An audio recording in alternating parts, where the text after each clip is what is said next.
15-20 दिवस झाले या गोष्टीला. मला वाटते कदाचित धुलिवंदनच्या नंतर 3-4 तारीख असेल. या तारखेच्या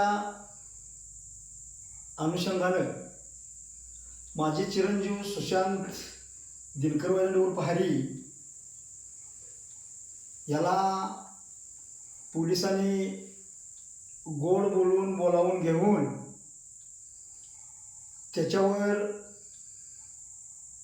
जे कायद्यात जे गुन्हे काय केले नाहीत ते गुन्हे त्याच्यावर लादून त्याला जेरबंदी केला आहे. पत्रकार मित्रांनो, माझं असं मत नाही की त्याला तुम्ही जेलमध्ये टाकू नये, अवश्य टाकावं. पण पोलिसांनी जो आगाऊपणा केलाय तो आगाऊपणा सजामसजी पोलिसांनी तो काही जिरणार नाही. चाकू कुणाला थापडी दिल्या, वाळू तस्कर, हातभट्टी, कुणाला रस्त्यावर मारले, आसनमध्ये कुणाला थापडे दिले, कुणाला मारले, दहशत माजवतोय, हे जे काय खोटे गुन्हे पोलिसांना हे लागले, हे खोटे गुन्हे कायद्यात बसतेत का? पत्रकार मित्रांनो, मी गेली 25 वर्ष झाले दलित महासंघाचं आणि बहुजन समता पार्टीचं काम करतोय.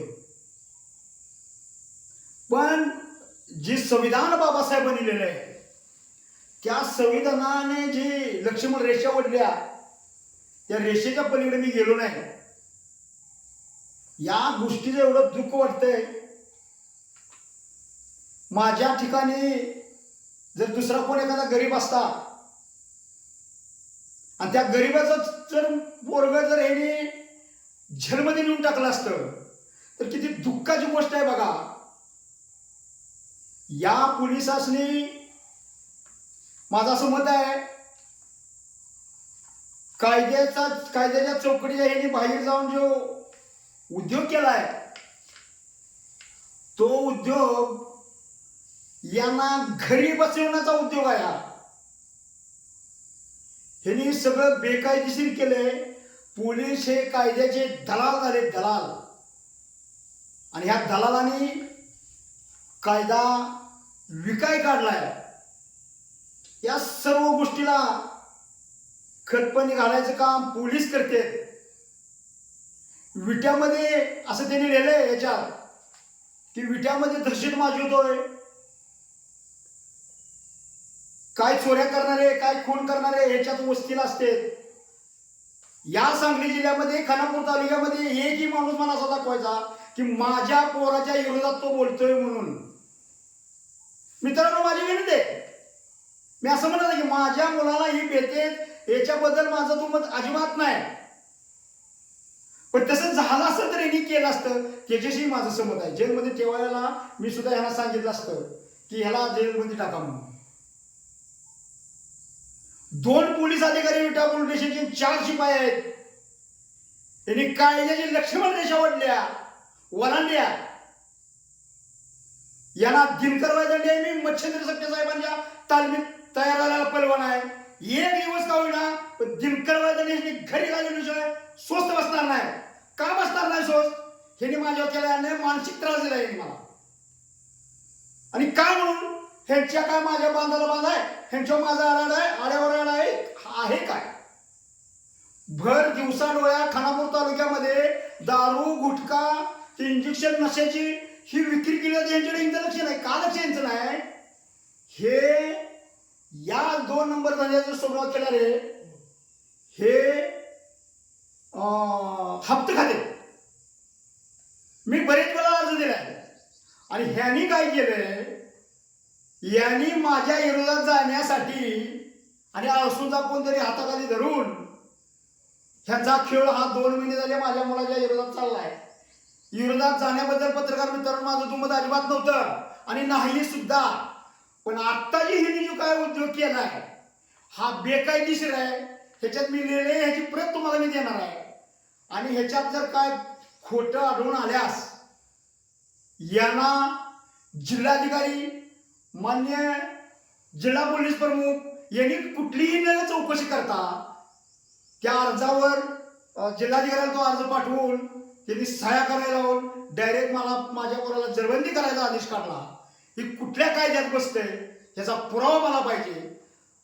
यांनी जर हा मला वाटतं 90 दिवसात पत्रकार मित्रांनी यांनी जर मला हा पुरावा नाही दिला तर मी बहुजन समता पार्टी आणि दलित महासंघाच्या वतीनं मी 7 जूनला जाळपोळ करणार आहे, जीवाचं रान करणार आहे ह्यांच्यासाठी, पण हे घरी घालवायचं काम करणार आहे. मी राष्ट्रपतीला पत्र पाठवलंय, आयजीला पत्र पाठवलंय. आता ह्यांचं काय झालंय, ह्यांची सांगली जिल्ह्यात हा गारोड्याचा खेळ चालल्यामुळं जिल्हाधिकाऱ्यानं म्हणा किंवा जिल्हा पोलीस प्रमुख यांनी त्या अर्जाची कुठलीही चौकशी केली नाही असा आरोप माझा आहे. जिल्हाधिकाऱ्यावरही आहे चौकशी न केली म्हणून, मान्य पोलीस प्रमुख यांच्यावरही आहे. पण पुन्हा एकदा त्या विषयावर येतो. मी माझ्या मुलाला जरबंदी पत्रकार मित्रांनो कराबद्दल दुमत माझा अजिबात नाही, पण ही कागदावर हिने जी काय लिहिलंय ही बेकायदेशीर आहे. आणि 4 केसेस माझ्या कोर्टामध्ये चालू आहेत मुलाच्या. कोर्टाचा अवमान हिने केलाय. कोर्टाचा आदेश असता किंवा कोर्टाचा आदेश असता बाबा जेलमध्ये कोर्टानं सांगितलं याला जेलमध्ये ठेवा, ह्याच्याही पत्रकार मित्रांनो माझं दुमत नव्हतं. पण कोर्टाचा न आदेश घेता, आणि ह्यात काय वकील सुद्धा सामील आहेत, माझ्या मुलाच्या विरोधात जायला वकिलांनी याच्यात मी जोडले माहिती आहे. आणि प्रत्येक अधिकाऱ्याला अर्ज देत असताना त्याची प्रत मी जोडली आहे. या अधिकाऱ्यांनी या खानापूर तालुक्यामध्ये कदापि ठेवू नये असं माझं पूर्णपणे मत आहे. अगदी जबाबदारीने बोलतोय मी. विशाल दादाला हा विषय माहिती आहे खासदाराला. मी आमदारापर्यंत गेलो नाही. का गेलो नाही? मला जायचंच नव्हतं. का जायचं नव्हतं? ही 2 जी लांडगं आणून ठेवले पोलीस स्टेशनमध्ये, ही 2 लांडगं सर्वसामान्य आणि मातंग समाजावर तरी अतिशय ह्यांची वाकडी नका. आम्ही काय तुमचं केलंय? कायद्यानं तुम्ही म्हणा ना. मी कसं कायद्यानं बोलतोय? अगदी जबाबदारीने बोलतोय मी. तुम्ही मला सांगायला पाहिजे. तुम्ही डायरेक्ट फसवून घेऊन माझ्या मुलाकडून त्या शिपायांना सांगून फसवून जे बेकायदेशीर त्या पत्रावर जे सह्या घेतल्या, कुठलाही कागद आम्हाला त्याचं नोटीस दिलं नाही, कुठलीच काय सूचना त्यांनी दिलेली नाही. मी बहुजन समता पार्टीचा पश्चिम महाराष्ट्र अध्यक्ष आहे. या नात्यानं सांगू इच्छितो की पत्रकार मित्रांनो, ही बातमी महाराष्ट्रात जाऊ द्या. जो माझ्यावर अन्याय झाला, जो माझ्यावर मानसिक त्रास जो मला झाला, की ह्याच्यापेक्षा डबल हेती झाला पाहिजे असं मत व्यक्त करतो. आणि पुन्हा एकदा यांनी डॉक्टर बाबासाहेब आंबेडकरांच्या कायद्याची चौकट वलटून ही बाहेर जाऊन माझ्या मुलावर यांनी बेकायदेशीर काय कारवाई केली आहे, या कारवाया मी कदापि मान्य करणार नाही आणि स्वस्त बसणार नाही. याचं बरंच रान पेटणार आहे. पण हळूहळू आम्ही कसं जाणार? हळूहळू जाणार. का तर आम्ही सामाजिक चळवळीची माणसं आहे. त्यातलं शेवटचं वाक्य सांगतो मित्रांनो, ध्यानात ठेवा, दलित महासंघाला यम सुद्धा भेटूया. मला पुन्हा तुम्हाला यमाचं भ्या दाखवायला लावू नका अशी घोषणा देतो. आणि 7 जूनला याचं जर शेनिशा नाही झाल्या कागदांची तर 7 जूनला सांगली जिल्ह्यात जाळपोळ 100% करणार. किडनी काय लागले तर चालतील, पण दिनकरवाजांनी जाळपोळ 7 जूनला करणार आहे. एवढेच शब्द देतो. थांबतो. जय भारत, जय संविधान, जय शिवराय.